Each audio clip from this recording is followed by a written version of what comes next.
The path was overgrown by foliage and looked like not much use was gotten out of it. I had about 30 minutes before it would get dark out, so I made a mental note to not get too carried away exploring. I started off carefully, as it was really steep, and I was glad it hadn't rained for a couple of weeks, so it was nice and dry. When I got to the bottom, I could see that it split, going left and right. I decided to go left, as I had been all night so far. I wonder now if I'd gone right, if I'd still be alive. Almost immediately around the bend, I started seeing trash all over the ground. After walking a few hundred feet further was when I noticed that it wasn't all trash, but some discarded clothing as well. As I came upon a particularly dingy piece of cloth, worn threadbare by time, I noticed it was the upper part of a torn-up shirt, with a tag on the back. Someone had written their name on it, and when I read it, my blood ran cold. The name on the shirt was written as Michael, capital letters. You might be asking what the significance of this was. Bailey was one of my best friends in school. He had gone missing, and that was his last name. His first name was Michael. Furthermore, he was the absolute only person I knew who always wrote in capital letters. Even for class writing assignments, it was always capital letters. We never really gave him shit for it, but it was a fact nonetheless. I became super confused by what I was seeing. There was no way this was my friend's shirt. The cops supposedly searched the whole area. That's when I remembered how incompetent they were. How sure of their theory of a runaway. A mix of emotions swirled within me, fighting for dominance. Logic and curiosity won out. There could be any number of reasons why this shirt got here, and it could simply be some kid who tossed away their destroyed shirt. It was still eerie, but I walked further along until I saw some drainage ditch on the side of the path. It had a rocky, riprap drop-off to a culvert, maybe 15 feet down below. From here, I could see many more discarded pieces of humanity scattered at the bottom. I thought it was odd, because this culvert probably eventually connected to an indoor pool, which I know was abandoned. There should be nothing coming out of that drain other than water runoff, if that. As I peered down below, I heard the snapping of a twig. I spun around and tensed, every muscle taut, the hair on my arms and neck electric. I frantically looked all around me, trying to pinpoint the origin of the sound. Just when I felt myself relax, satisfied that it was a squirrel or some such, I caught an image of something behind the tree, some 50 yards or so away. It was a face, a horrible face, one that looked like it belonged to one of those messed up things from I Am Legend. I was paralyzed with fear, my sanity slowly slipping. I don't know if he knew I had seen it, but it hadn't moved. Yet I knew in the most primeval way that it was merely waiting for me to completely let my guard down and continue in that direction. I tried to calm myself and project aloofness, and I'm not sure if it worked or not, but the thing remained in place. I took another look at the culvert, trying to appear casual, then started back the way I came, at a brisk walk. I tried to keep my peripheral wary of whatever it was that was out here, but it was hard. When I reached the base of the path that would bring me back, I chanced to look. Right around the bend, I saw 2 more of them climbing up from the rocky drain-off. I scrambled up the steep incline and latched onto the wooden deck, then heaved myself over. I began running as fast as I could down the path, not giving a crap which trail I was on, or even paying much attention to where they branched off. I had a vague sense, in my panic-filled delirium, that my car was in this general direction, and that's all that was moving me along. I heard the things further back, and I knew they were following. At this point it was nearly dark, the sun shining its last few rays of daylight. Even if my phone was not nearly dead, I felt it would have been suicide to try and stop to call for help. I was in this alone. I kept running, choosing random trails as they appeared. I chanced to look back and twisted my ankle, sprawling face first into the dirt and leaves. Grimacing in pain, I tried to get my bearings as I wrenched myself up onto my feet, balancing myself against a flat rock. Through my haggard breathing and short gasps of pain, I tried listening for more movement, but I couldn't hear anything. I then tried getting my bearings, looking for signs or markings that I could place. I realized that I was near the exit that was up on the top of the hill past the basketball courts. Safety was seemingly within reach. I could walk down that hill straight to my car. I had a primal fear of this, however, because I was now limping and would not be able to run that distance, and in this way I would be totally exposed out in the open. If those things were anywhere nearby, they would easily spot me. I cursed at myself for not paying attention during my flight. But all things considered, I wasn't dead yet.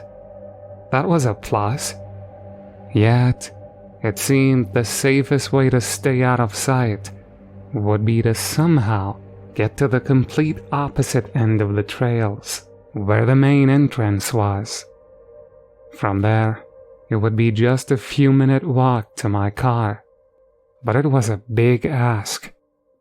As I pondered my options, I heard rustling behind me.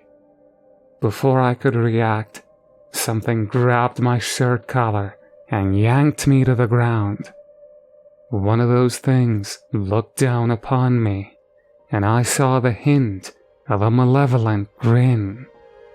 It tried to grab at me, but I scrambled back to my feet, and we stared each other down for a few seconds. Those seconds felt like eons, and I could finally get a good look at the thing. Truly, it seemed like a human, only with its skin almost melted down. My original description from earlier still seemed to hold up, only this time I felt more of an impression that this wasn't some supernatural being. It seemed like a human being, somehow deformed. I heard more noise in the distance, and that thing took that as its opportunity to try and grab at my neck again. This time, I was ready. Since I got home, I've been silent, thanking my dad for pushing me to compete in wrestling all my life. I scooped up the thing in a fireman's carry and dumped it onto the rock head first. While not killing it, it was clearly unconscious. So I took the opportunity to scramble my way off the trails into the forest, hoping my general direction would take me close to the main entrance. It was now pitch black. I realized not even halfway there that I'd never make it out of here if I kept this up. My suspicions were confirmed when up ahead I heard more branches breaking and leaves crunching. I spun around and knew I had to make a daring move. I limped along the best I could towards the clearing, and those things were gaining on me due to my injury. As I approached the waterfall, I could hear their heavy breathing right behind me, their grunting almost gleeful. I took one more look behind me and saw 4 of them slowly approaching. I took out my last energy drink, a tall boy, and launched it into the face of one that started towards me first. Then I did what I never could before. I jumped off the high dive. There was no way of knowing if this was suicide or not. I never knew how shallow the water at the bottom was. Fortunately for me, there was no rocks, so I plunged in and resurfaced, swimming with the current of the stream as fast as I could. It was also well that it appeared that none of them made the same leap. I couldn't turn around to see if they were still at the top of the clearing, but I had gained myself a small advantage because I knew this small waterway turns into a creek and winds a little further down, which runs through the area with the tree benches near the main entrance.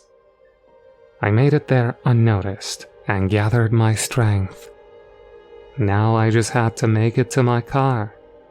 I hobbled along as silently as I could and couldn't hear anything from the forest around me. I was quite fearful still, and I now fully believed that those things could be inhabiting all the North Woods.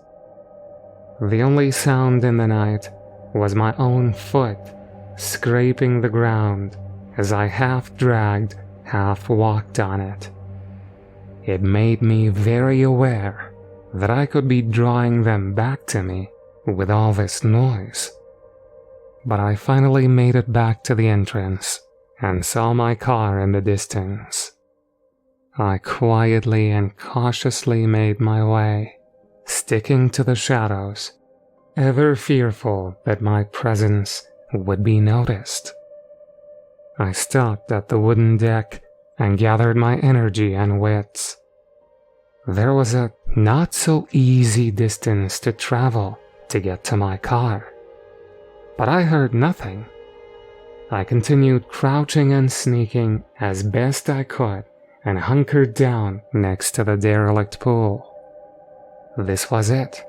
I was not even 30 yards from my car. Yet the same feeling of being watched returned to me. I couldn't see a damn thing, and my heart was still racing from the past couple of hours of this nightmare. Good thing I didn't need to see anything, just hear. There was a loud bang, followed by more banging sounds. I could feel the vibration as well. It was coming from the abandoned indoor pool building. Was this where these freaks lived? As if to answer my unspoken thought, I noticed some movement higher up the wall and saw a small window with several ghastly faces pressed up against it. I could see the malignant glee, the rabid lust in their expressions. I darted off as fast as I could towards the car. Despite the cacophony and fear, I made it inside my car. I chanced another look towards the building. Backed away from it as I was, I could see that every window in the place was filled with those faces of terror. All seemed to be trying desperately to escape and capture me. I could almost see the building shake and quiver, as if their combined efforts could get through brick and steel.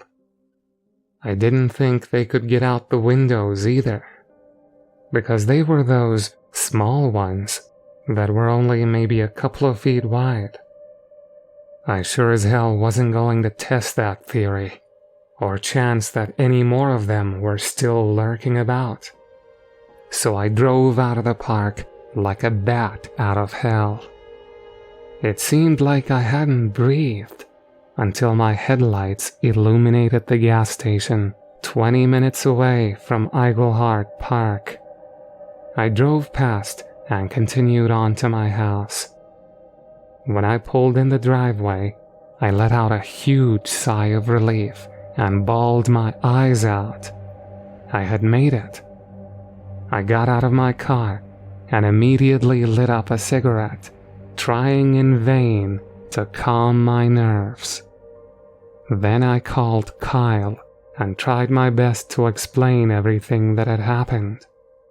He seemed disturbed, probably because I sounded insane, I thought. To my surprise, he seemed to listen and believe me. It was a big deal someone believed me, as I knew the cops wouldn't. We agreed that the shirt with Bailey's name on it was strange, and maybe we could get the answers we desperately needed about his disappearance if we went searching ourselves. We made some plans to go back during daylight, armed somehow, preferably in the morning, so as to give us as much daylight as possible to work with.